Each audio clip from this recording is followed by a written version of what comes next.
Antes de empezar, quisiera dejar en claro el principal término a tratar durante este video, y es que sin un entendimiento previo del significado de la palabra simbolismo, probablemente se me vaya a acusar de sobreanálisis, aunque eso no existe como término dentro de la semiótica. ¿Qué es el simbolismo? El simbolismo fue uno de los movimientos artísticos más importantes del siglo XIX. Nacido en Francia en el año 1886, se valió del uso de símbolos relacionados con lo abstracto para tratar de representar emociones a través de una imaginación sin límites. El simbolismo se destacó por su contenido poético con una búsqueda interior de verdades universales como la espiritualidad, la imaginación y los sueños. Pero el simbolismo ha mutado con los años, ya que nuestras culturas evolucionan con el tiempo dando origen a cambios en cosas que antes se entendía de una forma y hoy en día se entienden de otra. Los colores, las vestimentas, los sentimientos y básicamente toda forma de expresión tiene un significado detrás. Si estudiamos a Umberto Eco o Peirce, podremos llegar a una conclusión, aunque bastante simplificada, de lo que es la semiótica en general.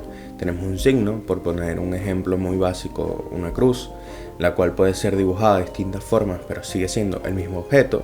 Luego tenemos al intérprete, que es la persona que está viendo ese signo, y el que da lugar al tercer paso, convertirlo en un símbolo. Este tercer paso transforma lo que antes era una figura sin más en algo representativo, dependiendo de la cultura en la cual estemos buscando significados para ese signo. En este caso, la Cruz Roja es el símbolo universal de los primeros auxilios, pero esto no siempre fue así. Durante la historia de la humanidad existió un proceso cultural masivo de adaptación para que ese signo, Cruz Roja, se transformara en un símbolo, primeros auxilios. Esto es así con una multitud de cosas a nuestro alrededor, desde la planimetría que se escoge en las películas y series animadas que tanto disfrutamos, hasta los colores de las vestimentas que llevan nuestros personajes favoritos. Ojo, esto es un estudio basado en lo que los humanos hemos ido interpretando con los años a través de la visión cultural que tenemos sobre las cosas. No es algo que siempre se realiza de forma intencionada, pero en este caso, siento yo que el estudio BIN, encargado de la producción de Mushoku Tensei, sí se esforzó a la hora de realizar esta serie poniendo bastante atención al detalle y a la narrativa visual que hay en ella. En este caso, el episodio 23 se centra principalmente en tres personajes, Rudeus, Eris y Ruijerd. Y como tal, voy a tratar de desglosar algunas cosas interesantes que se pueden sacar de la serie, leyendo las escenas en las que ellos aparecen. Esto voy a dividirlo por personajes, primero hablaré sobre Eris, luego sobre Ruijerd y por último en qué más tiene que ofrecer en este capítulo, Rudeus. Comenzando por la pelirroja, es curioso que la primera lectura que podamos ver sobre su intención al dejar a Rudeus es la de comenzar una nueva etapa. Esto se representa con ella levantándose al alba y se refuerza con Ghislaine diciéndole que todavía puede seguir durmiendo. Metafóricamente hablando, puede tomarse como referencia a su actitud despreocupada durante todo su viaje por el continente demoníaco. Gran cambio de la Eris a la que nunca vimos cargar equipaje y que cuando estaba en la mansión tenía que ser levantada por las maids. El tema de ponerse el peso sobre sus hombros, aunque tiene a Ghislaine para cargar las cosas, es una representación visual de la culpa que carga ella, sobre lo que no pudo hacer y que ahora quiere lograr. En otra escena, Eris comienza a hablar de Rudy y de lo maravilloso que es. Nosotros, como espectadores, conocemos cómo es realmente Rudeus y sabemos que no es esa persona tan increíble que Eris ve. Esto se deja en claro cuando en la escena Eris está desenfocada o directamente no aparece su cara. Ella no está viendo las cosas con claridad.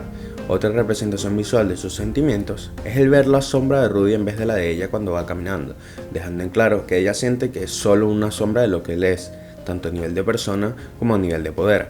Durante todas estas escenas, Eris sigue oculta bajo la capa que Rudy le había regalado a Enric Ariso, sigue sin mostrar al espectador su resolución, por lo tanto, sigue bajo esa capa de protección como ella misma se refiere. A la hora de hablar de la muerte de Rudy, algo que para ella parecía lejano o casi imposible, recordemos que a sus ojos él es un ser perfecto, el plano se abre mostrando visualmente esa lejanía.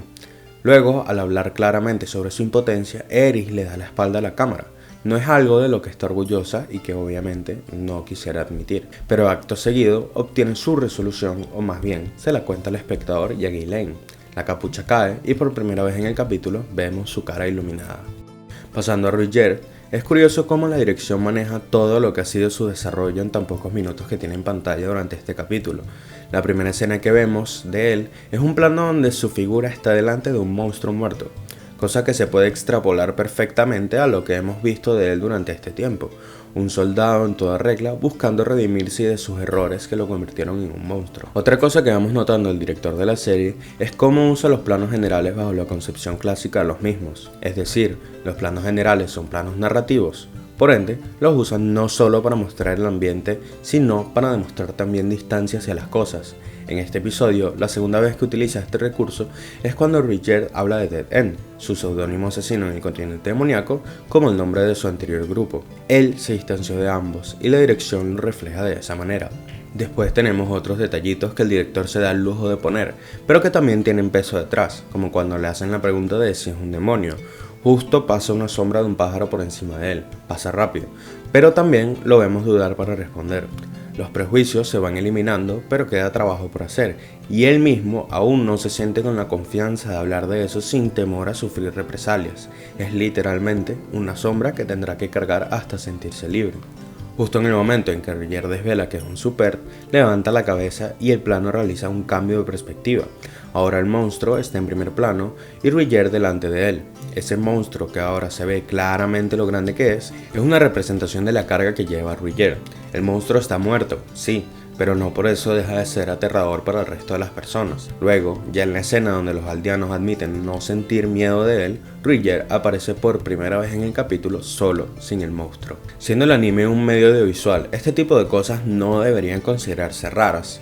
Pero al ser una industria tan cerrada en muchas ocasiones y tan llevada por el manga, que es un medio visual también, muy pocas veces los directores a la hora de realizar una adaptación tienen la libertad de utilizar el conocimiento que tienen como directores que son y terminan ciñéndose muchas veces a la imaginería del medio original, el manga, o van a lo fácil, meter un narrador o que los personajes expliquen todo, algo que es prácticamente estándar en la industria. Esto lo digo porque ahora que voy a comenzar a hablar de Rudy, hay muchísimos detalles a nivel de dirección que indican una sucesión de objetivos narrativos detrás de ellos, es decir, no están ahí de casualidad o porque se vea bien, y es algo que quiero dejar bien en claro. En series donde hay una intención artística detrás, casi nada, por no decir nada, está puesto al azar, aun con las limitaciones a nivel de dibujo que puedan tener muchas series por culpa de cómo es la industria. Sin más que añadir, hablemos de Rudy. Su primera aparición en el episodio ya nos muestra bastante información sobre sus sentimientos. Rudius, ubicado a la izquierda del plano, dando la espalda a las parejas felices de los recuerdos de Eris, está teniendo un conflicto interno que perdurará en el tiempo y que más adelante tiene una representación a través de sus diálogos. Él se culpa por el abandono de Eris y por esa misma razón vuelve a caer en los comportamientos de su antiguo yo, quien aunque intentara hacer las cosas bien, terminaban mal. Por esa misma razón no está acostado en la almohada, sino solo a lo largo del colchón, aunque pudiese hacerlo. Él no cree que merezca esa comodidad. Y para los lectores de la novela, saben que en el volumen 7, Rudius mantiene ese comportamiento sobre las comodidades que él cree no merecer. Luego tenemos las imágenes de las burbujas, clara representación de los sentimientos de Rudius a medida que avanza el episodio. Cada vez que se hunde más y más en sus pensamientos, aparecen menos y menos burbujas, como dejando de lado su lucha para salir del pozo y dejándose llevar. Y no es hasta que encuentra una resolución para levantarse de la cama que las burbujas vuelven a resurgir. Ojo, Rudy aquí solo encuentra una excusa para levantarse y hacer algo que su otro yo nunca pudo hacer. No significa que sus problemas hayan terminado ni mucho menos. Su depresión se sigue tratando hasta mucho más adelante. Luego tenemos la crucifixión de Rudy. El intentar hablar por otros terminó por lograr que todos hicieran que él pagara los platos rotos. Aunque se pudo ver en anteriores capítulos, a pesar de que lo peor fue hecho por solo un grupo, todos se reían de él y lo que le hacían. Lo que lo hunde no es solo el bullying, es el pensar que su accionar fue por una causa noble y que todos estuvieran en su contra, recordando a la primera discusión que tiene con Paul, donde por primera vez Rudy está seguro de que tiene la razón en 20 años. Además, con el contexto de saber que el bullying mostrado en los primeros capítulos, el del salón de clases, es pocos días después de la crucifixión, te da a entender que los padres no lograron la expulsión de los niños y que además se rindieron. Por esa misma razón, cumplieron todos los caprichos que tenían en su anterior vida. Ellos también sienten culpa, pero no saben cómo lidiar con la situación. Recordemos que Japón en cuanto a problemas psicológicos va a un siglo y tanto de atraso con respecto a Occidente. Luego tenemos 3 etapas de Rudy del pasado encerrado en su cuarto, divididas a lo largo del capítulo a través del montaje. La primera es al inicio del problema, representada por el sol de la mañana. En ese momento se acaba de encerrar al mundo. El plano de él debajo de la mesa y el reloj roto simbolizan lo atrapado que se siente y cómo su tiempo se detiene. Además, en ese mismo plano tienes una lectura mayor si lo pones en el contexto de la escena. Rudy aparece cabizbajo con todo el peso de la mesa encima, mesa que sostiene su monitor y PC, cosas que son las principales causas de que Rudy haya asistido a una escuela de delincuentes, e irónicamente, los únicos objetos que le hicieron permanecer con vida durante tanto tiempo, su único método de escape. La segunda etapa es el atardecer. Rudy da la espalda a la luz que entra en su habitación, incluyendo las voces. Voces que antes estaban detrás de su puerta y ahora están cada vez más lejos, igual que la preocupación de sus padres y de su familia por él. En esa etapa, aún sigue luchando con su yo interior, pero sigue perdiendo. Por eso se le ve como un intento antes de rendirse por completo. Y la última es la noche. Rudy se rinde definitivamente en su mundo anterior. Ya no hay luz natural, solo la de su PC con una pantalla de continuar, en la que aunque esté en el sí, ya no presiona y donde ya las voces no se escuchan. Solo su voz interna dejando en claro que ya no intentará nada más. Durante todo el capítulo también hay escenas y planos que en cuanto a la lectura simbólica se les puede sacar bastante jugo. Por ejemplo, todos los planos en donde aparece Rudy en la carpa, él está encerrado, ya sea por la disposición de los objetos o por el posicionamiento de la cámara, siendo en su mayoría primeros planos o planos medios cerrados, dejando en claro su impotencia y lo minúsculo que se siente.